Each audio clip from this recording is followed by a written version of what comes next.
जय हिंद दोस्तों। हमारे देश के पूर्व प्रधानमंत्री राजीव गांधी जी के द्वारा ये कहा गया था कि हम अगर गरीबों को 1 रुपए भी भेजते हैं तो हमारे देश में इतना ज़्यादा भ्रष्टाचार है, इतना ज़्यादा भ्रष्टाचार है कि गरीबों तक केवल 15 पैसे ही पहुंच पाते हैं। तो इस भ्रष्टाचार को ख़त्म करने के लिए हमारे देश में 2011 में एक बहुत बड़ा आंदोलन हुआ था। उस आंदोलन के प्रमुख नेता अन्ना हजारे साहब थे, याद होगा उसके बारे में। उनके द्वारा लोकपाल बनाने की मांग करी गई थी। तो उस लोकपाल को आज हम डिटेल में समझेंगे। आज ये फिर से न्यूज़ में है क्योंकि इसके अध्यक्ष की नियुक्ति करी गई और जो चीज़ न्यूज़ में होती उससे क्वेश्चन पूछ लिया जाता। तो दोस्तों अब लेक्चर की शुरुआत करते हैं। तो समझते हैं लोकपाल को ओम्बुड्समैन के नाम से भी जानते हैं। अलग अलग देशों में अलग अलग इसके नाम है, लेकिन हमारे देश में इसे लोकपाल बोलते हैं। लोकपाल मतलब देश का रक्षक, राष्ट्र का रक्षक। तो लोकपाल बोलते हैं हमारे देश में, इंग्लिश में इसे बोलते हैं ओम्बुड्समैन। इसकी जो शुरुआत हुई थी वो कब हुई थी? 1809 में स्वीडन के द्वारा अपने देश में एक ओम्बुड्समैन की नियुक्ति करी गई थी और तब से ही इसकी शुरुआत मानी जाती। इसके बाद 1919 में फिनलैंड अपने देश में इसकी ओम्बुड्समैन की नियुक्ति करी। 1995 में डेनमार्क ने, न्यूजीलैंड, ये पहला कॉमनवेल्थ देश था जिसके द्वारा अपने देश में ओम्बुड्समैन यानी कि लोकपाल की नियुक्ति करी गई थी। लोकपाल समझ रहे हैं, लोकायुक्त किसी और लेक्चर में समझ लेंगे। देखो इसके लिए क्या हमारे देश में, देखो हमारे देश में कब आया? 2013 में। क्या इससे पहले प्रयास नहीं हुए? प्रयास हुए। सबसे पहले 1968 में इंदिरा गांधी जी के द्वारा लोकपाल संबंधी विधेयक लाया गया था, लेकिन वो पास नहीं हो सका।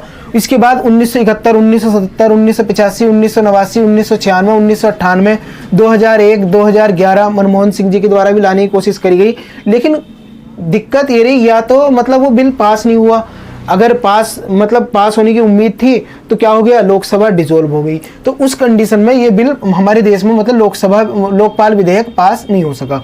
2013 में हमारे देश में लोकपाल एंड लोकायुक्त एक्ट लाया गया और जनवरी 2014 में ये पास हो गया। तुम्हें याद होगा ना, अन्ना हजारे जी का मूवमेंट बहुत ज़्यादा प्रसिद्ध हुआ था। उसकी वजह से ही जो कांग्रेस की सरकार थी चुनाव हार गई थी, क्योंकि वो बहुत ज़्यादा लोगों की जबान पर आ गया था। लोग जो भ्रष्टाचार से परेशान हो गए थे, चाहे स्पेक्ट्रम घोटाला हो, चाहे 2G घोटाला हो, दुनिया भर के घोटाले उस समय हो चुके थे। और अन्ना हजारे जी के द्वारा उसे मतलब पटल पर लाया गया, लोगों के सामने रखा गया और लोकपाल की मांग करी गई थी। और इससे क्या हुआ था? कांग्रेस की जो छवि थी धूमिल हो गई थी और इस वजह से कांग्रेस इलेक्शन भी नहीं जीत पाई थी। उस समय पे बहुत सारे नेता निकल के आए थे, जैसे आज तुम देख सकते हो दिल्ली में एक पार्टी है आम आदमी पार्टी, इसका गठन उसी दौरान हुआ था। तुम्हें कुमार विश्वास का नाम याद होगा। बहुत सारे नेता थे जो इसके लिए जिन्होंने प्रयास करा, लाठी खाई, लेकिन बाद में 2013 में ये लोकपाल एवं लोकायुक्त एक्ट बन गया था। और दोस्तों देखो, अब ये तुमसे प्रश्न पूछा जाएगा कि लोकपाल एक्ट हमारे देश में कब आया था, लोकपाल अधिनियम। तो तुम्हें इनसे कोई मतलब नहीं कि ये कब हुए, इन्हें याद भी करने की जरूरत नहीं है, तो मैंने तुम्हारी इन्फॉर्मेशन के लिए लिख दिए। तुम्हें याद रखना 2013 में तो बिल लाया गया और जनवरी 2014 में वो पास हो गया और हमारे देश में बन गया लोकपाल अधिनियम, है ना। इसकी जो नियुक्ति करी गई, देखो हमारे देश में इतना बेकार काम होता कि इसकी जो लोकपाल का गठन तो हो गया कब? जनवरी 2014 में बिल पास हो गया, लेकिन इसकी जो नियुक्ति करी गई कब? 2019 में। बार बार सुप्रीम कोर्ट के द्वारा फटकार लगाई गई। जब 2018 या 19 के करीब अन्ना हजारे जी के द्वारा दोबारा आंदोलन करने की बात कही गई, तब जाकर सरकार जागी और उनके द्वारा 2019 में पहले लोकपाल की नियुक्ति करी गई और उनका नाम क्या था? पिनाकी चंद्र घोष। लोकपाल किसी पद का, किसी व्यक्ति का नाम नहीं है, ये जस्ट एक ऑफिस है। जैसे राष्ट्रपति है, राष्ट्रपति किसी व्यक्ति का नाम नहीं है, एक ऑफिस है। इसी तरीके से लोकपाल भी एक ऑफिस है ना। तो इसमें देखो सदस्य कितने होते हैं, ये देख लो। इसमें एक अध्यक्ष होता और अधिकतम 8 सदस्य होते हैं। कितने? अधिकतम 8 सदस्य। इन 8 सदस्यों में से मैं अभी तुम्हें बता दूं, 50 जो होंगे, 50% यानी कि 4 सदस्य, मैं तुम्हें ऐसे लिख दूं ना, 50 क्या लिखूं यहाँ पे, 4 सदस्य जो होंगे इसमें से वो आएंगे न्यायिक पृष्ठभूमि के होंगे, वे न्यायिक पृष्ठभूमि के। और जो बचे कितने? 4, वो उसमें क्या होंगे? SC, ST, OBC और वुमेन, है ना। ये 4 SC ST, ये जो 4 होंगे SC ST OBC और वुमेन होंगे, और जो 4 होंगे न्यायिक क्षेत्र से निकल कर आएंगे। तो इसमें ज्यादा कंफ्यूजन नहीं रखना तुम्हें। कम भी हो सकते हैं, 8 से कम हो सकते हैं, लेकिन 8 से ज्यादा नहीं हो सकते। एक अध्यक्ष प्लस 8 सदस्य है। अभी तुमसे प्रश्न पूछा जा सकता है कि 2024 में भारत का लोकपाल किसे नियुक्त करा गया? तो AM खानविलकर साहब को नियुक्त करा गया। क्या? भारत का नया लोकपाल। तो याद रखियो, आने वाले जो प्रश्न है वो पेपर है उनमें पूछा जा सकता है इससे प्रश्न। एएम खानविलकर। अब तुम कहोगे इसकी नियुक्ति कौन करता, लोकपाल की नियुक्ति कौन करता? तो हमारे देश के राष्ट्रपति करते हैं। राष्ट्रपति अपने आप कर देते हैं?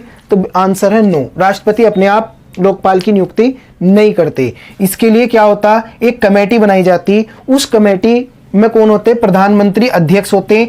और देखो कमेटी में कौन होंगे? एक प्रधानमंत्री होंगे और वो इस कमेटी के क्या होंगे? अध्यक्ष होंगे।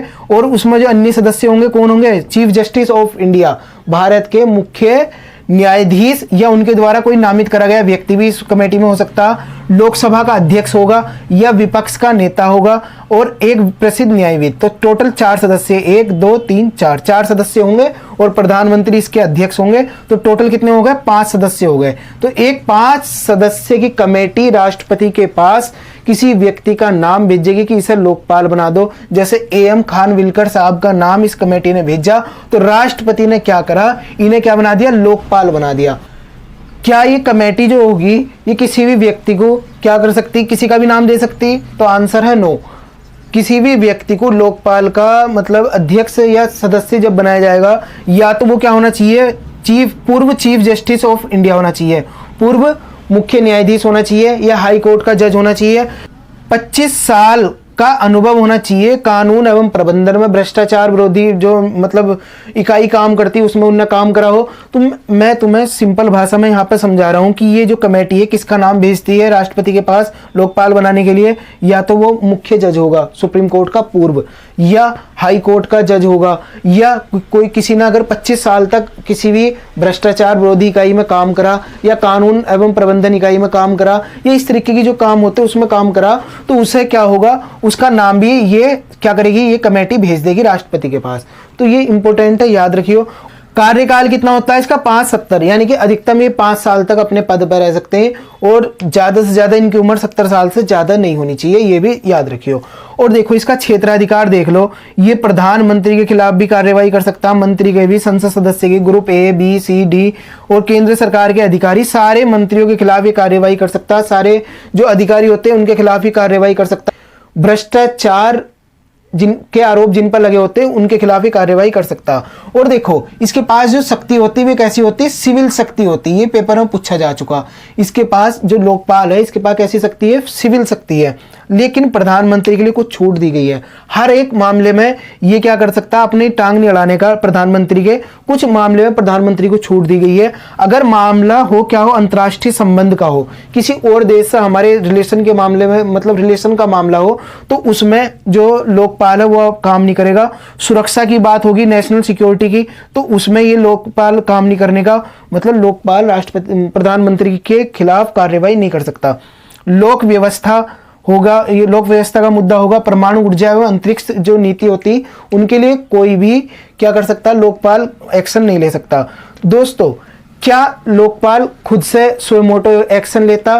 तो आंसर है नो। जब मान लो किसी संसद सदस्य के खिलाफ भ्रष्टाचार का आरोप है, तो जब भ्रष्टाचार की मतलब आरोप की शिकायत कोई लोकपाल के पास करेगा तो लोकपाल तब एक्शन लेगा और एक्शन लेने के 90 दिन के अंदर अंदर उसे सुलझाएगा। और अगर नहीं सुलझता 90 दिन के अंदर अंदर तो 90 दिन और बढ़ा सकता, मैक्सिमम 6 महीने के अंदर अंदर किसी भी केस को वो सॉल्व करेगा। और अपनी ये रिपोर्ट किसे सौंपता? राष्ट्रपति को सौंपता। इंपॉर्टेंट है, याद रखियो। किसे सौंपता? राष्ट्रपति को अपनी रिपोर्ट सौंपता। इंपॉर्टेंट है, पूछा जा चुका है एग्जाम में। इसकी पदमुक्ति कैसे होती? तो इसकी पदमुक्ति के लिए कोई ज़्यादा दिक्कत नहीं है। अगर मान लो कोई मतलब लोकपाल है उसकी डेथ हो जाए तो उसकी पदमुक्ति होगी, या वो अपना इस्तीफा राष्ट्रपति को सौंप दे तो उसकी पदमुक्ति हो सकती। लेकिन अगर क्या हो, वो दिवालिया हो गया हो तो, है ना, या लोकपाल भ्रष्टाचार को खत्म करने के लिए बनाया गया है ना, लोकपाल खुद भ्रष्टाचारी हो गया हो तो क्या होगा? तो उस कंडीशन में क्या होगा? तो मेंबर ऑफ पार्लियामेंट यानी कि संसद के 100 सदस्य क्या करेंगे कि प्रस्ताव ऐसा कि भाई साहब ये हमारा क्या है, ये लोकपाल साहब ये भ्रष्टाचारी हो गए, ऐसा प्रस्ताव साइन करके 100 सदस्य साइन करके राष्ट्रपति के पास लेकर जाएंगे कि भाई साहब एक काम करो, इन्हें लोकपाल साहब को हटाओ, ये क्या हो गए? भ्रष्टाचारी हो गए। कितने सदस्य होने चाहिए? 100 सदस्य अगर इस बात को कहेंगे राष्ट्रपति से, तो राष्ट्रपति क्या करेंगे? चलो तुम कह रहे हो, चलो तुम्हारी बात मान रहे हैं, लेकिन एक काम करते हैं, पहले सुप्रीम कोर्ट से और जांच करवा लेते हैं। सुप्रीम कोर्ट क्या कहता? सुप्रीम कोर्ट इस मामले की पूरी तरीके से जांच करेगा, स्वच्छंद जांच करेगा, उसके बाद अपना फैसला राष्ट्रपति को देगा। अगर सुप्रीम कोर्ट ने देखा कि यार इस पर बिना फालतू के भ्रष्टाचार के आरोप लगाए तो मामला खत्म, लोकपाल को नहीं हटाया जाएगा। लेकिन अगर सुप्रीम कोर्ट बोलता कि हाँ इन पे जो लोकपाल पे जो आरोप लगे वो सही है, तो क्या होगा, लोकपाल को अपना पद छोड़ना पड़ेगा, राष्ट्रपति उन्हें उनके पद से हटा देंगे। तो दोस्तों ये था पूरा लोकपाल के बारे में। लेकिन एक बात अभी मैं बता दूं, लोकपाल का जो गठन करा गया था वो भ्रष्टाचार को खत्म करने के लिए करा गया था। लेकिन अभी अगर जो हम आंकड़े उठा कर देखते हैं तो उसमें हम बहुत ज़्यादा बेकार चल रहे हैं। ये लोकपाल भी एक बस महज दिखावे की संस्था रह गई, क्योंकि अगर हम 2019 के करप्शन परसेप्शन इंडेक्स की बात करें तो उसमें 180 देशों में हमारी जो रैंक थी वो कितनी थी, 80 थी। लेकिन 2023 में हमारी जो रैंक हो गई वो कितनी हो गई, 93। 180 देशों में से हमारी जो रैंक आई है अब वो कितनी आई है, 93। तो अब तुम समझ लो हमारी जो कंडीशन थी और ज़्यादा खराब हो गई। तो ये ऐसी संस्थाओं का क्या मतलब रह गया फिर? अगर हमारे देश में अभी भी भ्रष्टाचार बढ़ रहा तो क्या फ़ायदा ऐसी संस्थाओं का, और क्या फ़ायदा इतने सारे ढकोल करने का? इससे अच्छा तो बिना लोकपाल के सही थे, है ना। तो दोस्तों ये था लेक्चर। अगर तुम्हें पसंद आया तो लाइक करना। मिलते हैं फिर नेक्स्ट लेक्चर में, तब तक के लिए थैंक्स अ लॉट, जय हिंद।